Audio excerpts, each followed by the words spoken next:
Dia pessoal, tudo bem com vocês? Espero que esteja todo mundo bem. Hoje a gente vai dar continuidade ao nosso curso de História falando sobre o período regencial, aquele período que a gente tem entre primeiro reinado e segundo reinado.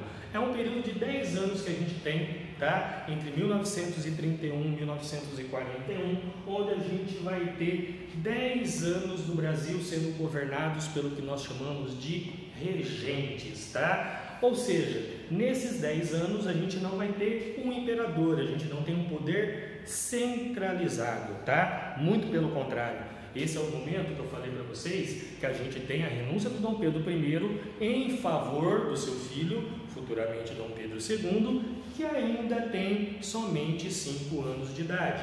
Então esse é o período de 10 anos que a gente vai ter, né? Vamos dizer assim, chamamos de período regencial, onde a gente tem a formação do Dom Pedro II, onde no final desses 10 anos a gente vai ver na nossa próxima aula que vai ser dado o golpe da maioridade, fazendo com que a gente tenha a ascensão do Dom Pedro II aos 15 anos de idade, me desculpe, tá? Aos 15 anos de idade, tá? Esse período chamado de período regencial, até essa bagunça política toda que o Brasil vive, né, nesses últimos, 3, 4, 5 anos, nas minhas aulas de história eu sempre falava que esse daqui foi o período mais conturbado politicamente da história do Brasil, tá? Talvez daqui a alguns anos vão falar que o período que a gente vive hoje foi mais conturbado do que o período regencial, mas o período regencial até então foi o período mais conturbado da história política do Brasil. Por quê? Primeiramente porque a gente não tinha ninguém de fato no poder. Primeiro que a gente não tinha um monarca, tá? A gente tinha uma monarquia constitucional, mas que não tinha um governante no poder, por isso existiam os regentes, aqueles que regem ou que governam no lugar daquele que tem direito, mas que está afastado por alguma coisa, por estar doente, estar viajando, ou no caso do Dom Pedro II, por ainda não poder assumir o trono por ser menor de idade, tá? E aqui a gente tem um período também onde a gente está passando pela formação do que são as primeiras correntes políticas brasileiras, tá? Aqueles chamados de restauradores, aqueles chamados de liberais e aqueles chamados de conservadores, tá? Na verdade é o seguinte, tanto liberais quanto conservadores vão se formar em 1833, a gente está em 31, começa 31 aqui, tá? Em 33 a gente vai ter a formação do que a gente vai chamar de Partido Liberal e Partido Conservador, que são os dois primeiros partidos políticos da história brasileira, tá? Os partidos políticos que vão, vamos dizer assim, exercer o poder legislativo, legislar o país, tá? Desde aqui do período regencial até o final do segundo reinado do governo do Dom Pedro em 1889, porque a partir daí a gente começa a ter, né, a formação de um Estado republicano e, consequentemente, esses dois partidos deixam de existir e a gente começa a ter a formação dos partidos republicanos, o Partido Republicano Paulista, Partido Republicano Mineiro, Partido Republicano Rio-Grandense e assim sucessivamente, tá? Mas aqui eu separei primeiramente em 3, tá? De 31 a 33 a gente tinha uma facção chamada de restauradores, tá? Esses restauradores, eles ainda lutavam pela manutenção da monarquia e principalmente lutavam pela volta do Dom Pedro I, tá? E por que eu falei para vocês que eles vão durar de 31 somente até 33? Porque em 1833 a gente tem a morte do Dom Pedro I lá em Portugal, tá? Depois que ele renuncia ao trono aqui no Brasil, ele volta para Portugal, ele consegue retomar o trono dele, do irmão dele, Dom Miguel, lembra? Que trai ele, toma o trono dele, aquela coisa toda, manda de volta, né, a filha dele para o Brasil, a filha do Dom Pedro para o Brasil, dá um golpe, toma o poder, vira rei lá em Portugal, né? Então Dom Pedro faz o que? Ele renuncia ao trono do Brasil, volta para Portugal, derruba o Dom Miguel, é coroado rei de Portugal e morre e é enterrado como rei de Portugal, tá? Então, a partir do momento de 1833 a gente tem o falecimento do Dom Pedro I, obviamente a corrente dos restauradores deixa de existir e a gente passa a ter somente, né, os exaltados e moderados, né, liberais exaltados e liberais moderados, se transformando nos dois primeiros partidos políticos nacionais, que é o Partido Liberal e o Partido Conservador. Aqui eu quero que fique bem clara a primeira coisa, tá, gente?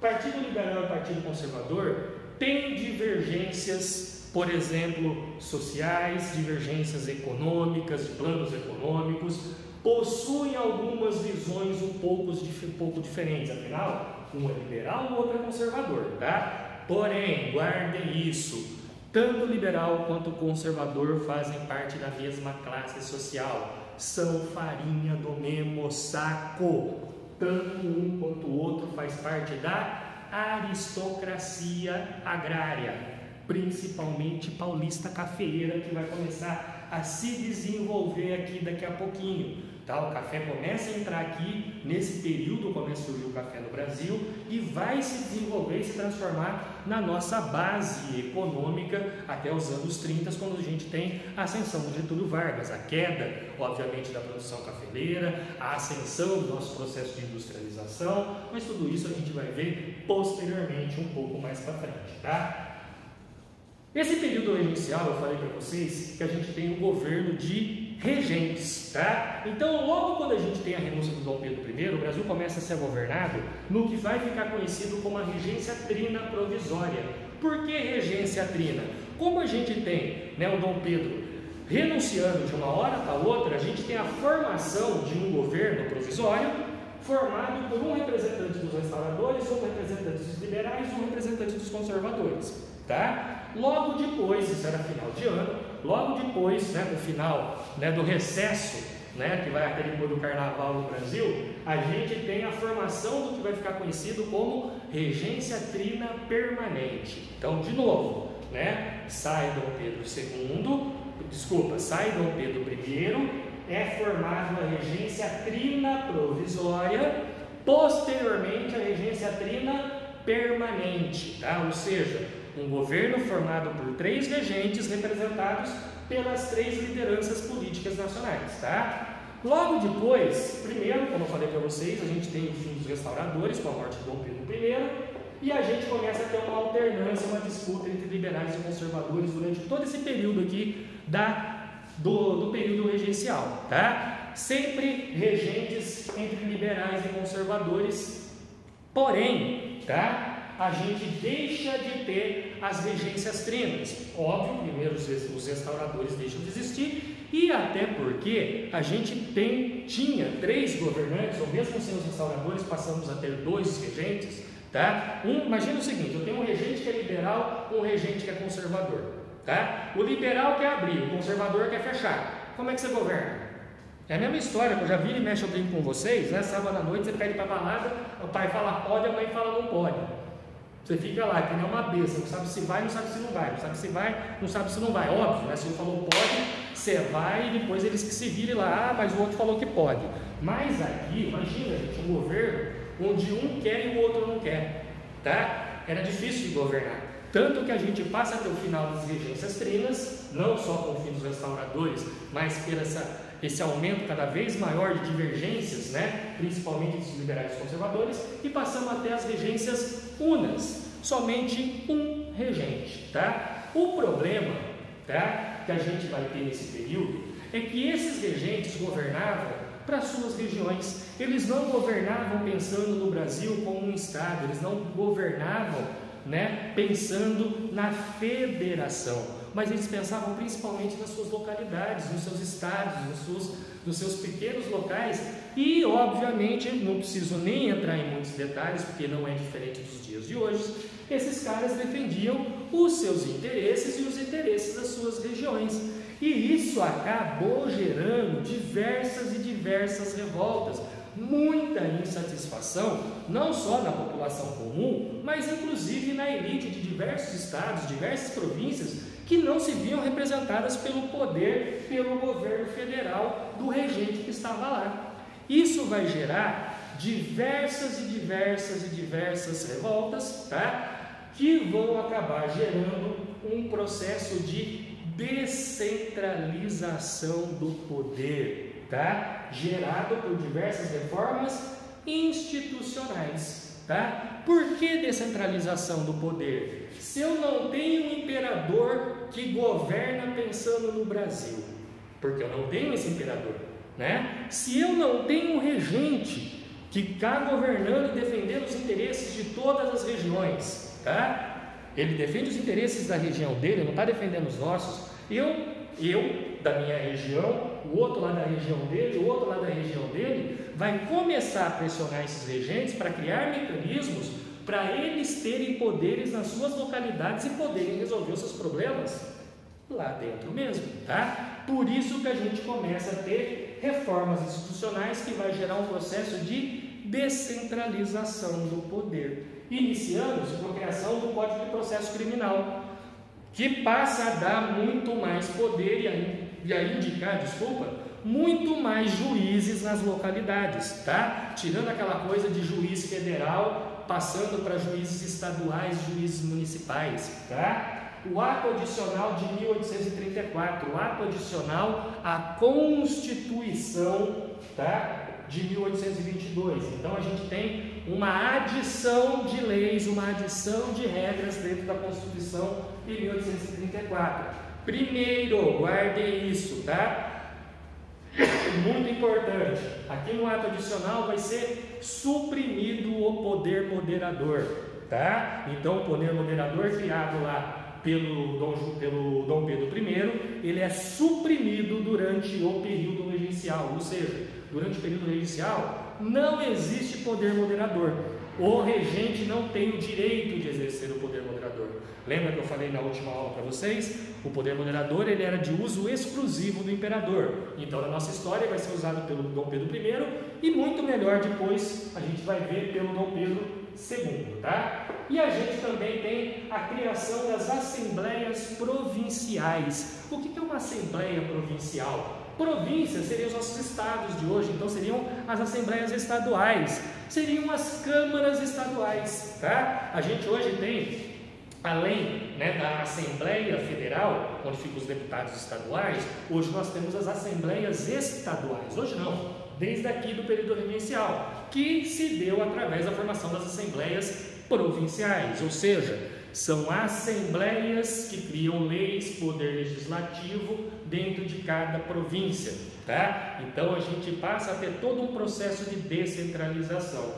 E uma coisa que eu esqueci de colocar na lousa, galera, que eu acabei de lembrar, e é muito importante, anotem aí, a gente tem também aqui a formação da Guarda Nacional. Tá? A Guarda Nacional é como se fosse um segundo exército brasileiro, só que um exército regional que vai ser comandado por quem? Vai ser comandado pela elite regional, tá? Então, do mesmo jeito que eu tenho juízes indicados nas regiões, poder legislativo nas regiões, eu também estou dando o poder militar para esses caras. Esses caras eu estou falando de quem? Elite aristocrata, tá?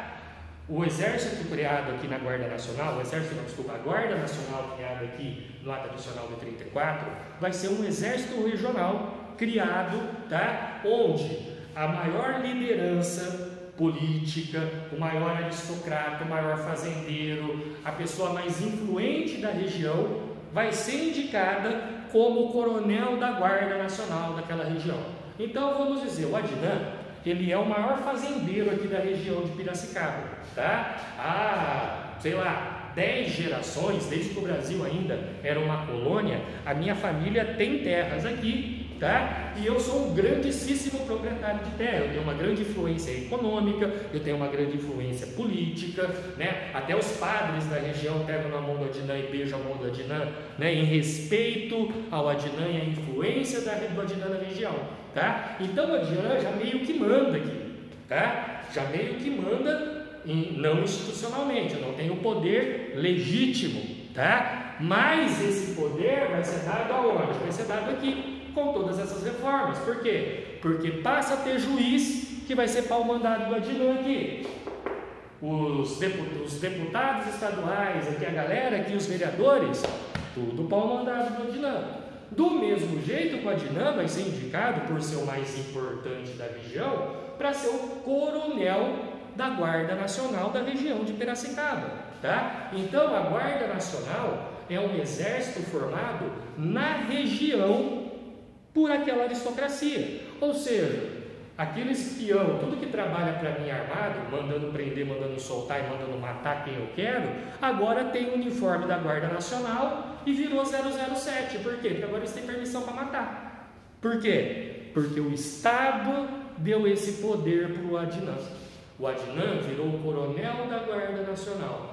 Guarda isso, porque ano que vem, vocês já estudaram lá no ensino fundamental, a gente vai voltar a estudar no ano que vem, o que a gente chama de política do café com leite, tá? E para a política do café com leite funcionar, foi-se utilizado aquilo que a gente chama, né, de voto de cabresto, tá? Onde a gente tem o coronelismo sendo fundamental para isso. Para entender o coronelismo lá dos anos 20 da República Brasileira, a gente vai ter que voltar aqui na formação da Guarda Nacional para lembrar quem que é esse coronel. O coronel lá da política do café com leite são os herdeiros desses coronéis criados aqui da Guarda Nacional. Apesar de que lá, né, não vai existir mais Guarda Nacional, o título de coronel da Guarda Nacional criado aqui, ele era dado e era hereditário, ou seja, né, a partir do momento que eu recebi esse título de coronel da guarda,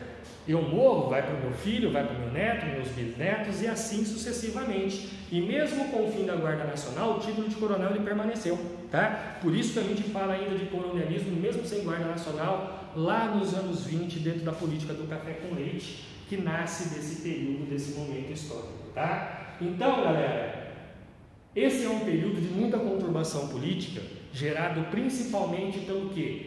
Primeiramente, pela crise política, pela falta de um poder centralizado, por a gente ter, primeiramente, 3 regentes, cada um puxando sardinha para um lado, depois de eu ter as regências unas com os regentes defendendo os seus próprios interesses, os interesses das suas regiões, o que gera todo um processo de descentralização, tá? Que também é agravada toda essa crise graças a uma crise econômica. E uma crise econômica gerada primeiramente por quê? Primeiro pela falta de um produto rei, tá? Pau-brasil, pro saco.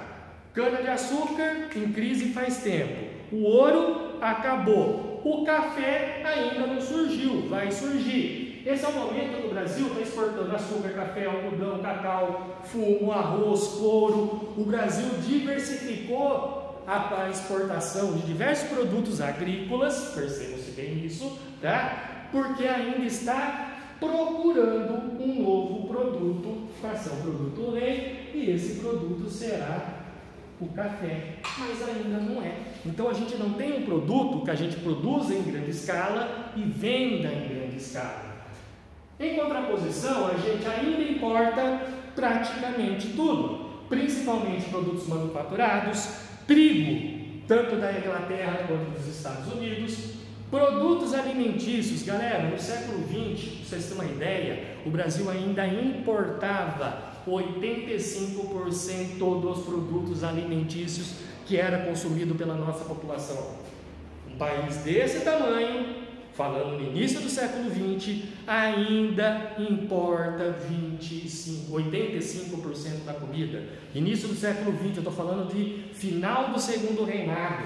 A gente está no meio do XIX ainda, tá? Então imagina, praticamente tudo que se come nesse país se importa, tá? E ainda escravos, tá? Então imagine o seguinte, como é que está a nossa balança comercial? Nossa balança comercial que sempre foi deficitária, por quê? Porque a gente tinha sempre um único produto, mas em grande escala que a gente exportava, a gente não tem esse produto agora. E além disso, a gente ainda está cada vez fazendo o quê? Importando muito mais, porque a gente tem sempre um aumento da população, por exemplo, tá? Cara, junta toda essa descentralização do poder, toda essa falta de governabilidade, toda essa crise econômica, a gente acaba tendo diversas revoltas provinciais que vão ocorrer nesse momento no Brasil. A gente tem a cabanagem que vai ocorrer no estado do Pará entre 1835 e 1840. a Sabinada, que vai ocorrer entre 1837 e 38 no estado da Bahia. Sabinada liderada por Sabino Barroso. Aqui a gente vai ter a Balaiada, tá? A Balaiada que vai ocorrer no estado do Maranhão entre 1838 e 1840. Cara, praticamente essas três, tá? Eram revoltas lideradas principalmente pela elite desses estados, tá? Boa parte delas, tá? Simplesmente lutavam contra contra essa falta de governabilidade, contra a crise econômica, e a maioria dessas revoltas lutavam pela ascensão de Dom Pedro II para o poder, porque eles viam na figura do imperador uma possibilidade de centralização do poder e de representatividade de governo que eles não viam dentro desses regentes, tá? E a principal revolta que vamos ter, tá, vai ser a maior guerra civil da história brasileira, a Guerra dos Farrapos, tá, que vai ocorrer no Rio Grande do Sul entre os anos de 1835 e 1845. Então, uma guerra civil que se inicia dentro do período inicial e se estende por mais 5 anos ainda do governo do Dom Pedro II, lá no segundo reinado. Foram 10 anos de guerra, né, que vai ocorrer entre o Rio Grande do Sul e o governo federal. E o que vai levar, né, ao que a gente vai conhecer como a Revolução Farroupilha ou a Guerra dos Farrapos? Eu vou falar rapidamente da Guerra dos Farrapos, das outras três, né, eu só vou estou citando para vocês, eu não vou entrar nelas, porque não vai dar tempo da gente falar de tudo aqui, tá? Então, aqueles que se interessarem um pouco mais, é só entrar rapidamente na internet, vocês vão ter lá Cabanagem, Balaiada, Sabinada, tá? E os detalhes da Farroupilha também, até porque, gente, convenhamos, a Guerra Civil de 10 anos, não vai ser em 5 minutos que eu vou explicar tudo para vocês. Vou dar mais um panorama geral aqui para vocês, tá? O estado do Rio Grande do Sul, gente, era dividido em duas elites, tá? Uma elite que era chamada de charqueadores e a outra de estancieiros, tá? Os estancieiros eram os proprietários rurais, aqueles que produziam o gado, que criavam o gado, tá? Do outro lado tinham os charqueadores, que viviam nas cidades e abatiam esse gado e produziam o charque, que era a base da proteína, de alimentação de carne que era consumida no Brasil e até mesmo exportada para algumas regiões aqui da América do Sul, tá? Então, o estado do Rio Grande do Sul, ele era responsável por mais de 90% da produção do charque nacional, tá? Porém, os estancieiros, ou seja, né, os fazendeiros, os produtores, eles estavam insatisfeitos e essa insatisfação aumentou, né, durante o período regencial. Por quê? Eles estavam insatisfeitos primeiramente porque gradativamente, a todo momento, esses, né, regentes estavam aumentando o valor do imposto sobre a carne, tá? Ou seja, estavam mexendo no lucro desses estancieiros, tá? O imposto sobre a carne, ele era aumentado constantemente, tá? Por quê? Porque era um dos poucos produtos internos que gerava lucro, tá? E como eu falei para vocês, os regentes estavam interessados no quê? Nas suas regiões, não estavam interessadas nas outras, principalmente o Rio Grande do Sul. Então eu tenho um negócio aqui de charque que comanda a economia de 90% do consumo de charque nacional. É em cima deles que eu vou cobrar imposto, porque em cima deles é que eu vou conseguir tirar dinheiro. E óbvio que isso gera insatisfação naqueles produtores rurais, tá? Essa insatisfação aumenta ainda mais quando a gente tem o quê? Um aumento da cobrança da importação do gado que vem do Uruguai para o Brasil. Por quê? Vocês lembram lá da Guerra da Cisplatina, que a gente falou umas aulas atrás? A Cisplatina, atual Uruguai, pertencia ao Brasil. E naquele período que a Cisplatina pertenceu ao Brasil, diversos estancieiros, diversos fazendeiros compraram terras na Cisplatina, tá? E aí o que aconteceu? Depois da Guerra da Cisplatina, a Cisplatina vira Uruguai. Então esses caras tinham que fazer o quê? Tirar o gado do Uruguai e trazer para o Rio Grande do Sul, levar para os charqueadores fazer o seu charque, para bater o gado. Ou seja, esse gado acabava sendo considerado gado importado, carne importada. e se aumentou ainda mais os impostos sobre a importação de gado, né, vindo do Uruguai, o que aumenta ainda mais a insatisfação dos produtores rurais, tá? Que viam nisso que uma defesa, vamos dizer assim, do governo central, né, em cima de Santa Catarina. Por quê? Porque Santa Catarina não produzia porra nenhuma. Era um estado que estava sempre em déficit na balança, tá? Por quê? Porque não se produzia nada. Então o que eles estavam fazendo? Eles estavam cobrando esse monte de imposto, principalmente ali do Rio Grande do Sul, para desviar dinheiro para Santa Catarina, para repassar parte da verba que seria de direito do estado do Rio Grande do Sul para Santa Catarina. Isso aumenta ainda mais a insatisfação, né, vamos dizer assim, dos estancieiros, que acabam literalmente declarando guerra ao governo federal. Então, a Guerra dos Farrapos, a Revolução Farroupilha, é uma guerra que se inicia, tá, graças ao quê? A insatisfação da elite produtora de gado do Rio Grande do Sul, que vai convencer a população do Rio Grande do Sul a criar um movimento separatista. E isso é o fundamental aqui da Revolução Farroupilha, que difere ela, além do tempo de guerra, né, que são 10 anos de guerra, que difere a Revolução Farroupilha das demais revoltas que a gente tem nesse período, porque ela é a única que, além de tudo, é um movimento separatista, tá? Aqui a gente tem, a partir de 1838, criado aqui o que vai ficar conhecido como a República do Piratini. A República do Piratini seria o quê? O Rio Grande do Sul separado do resto do Brasil, tá? Então, de 1838 a 45, o Rio Grande do Sul se considerou um estado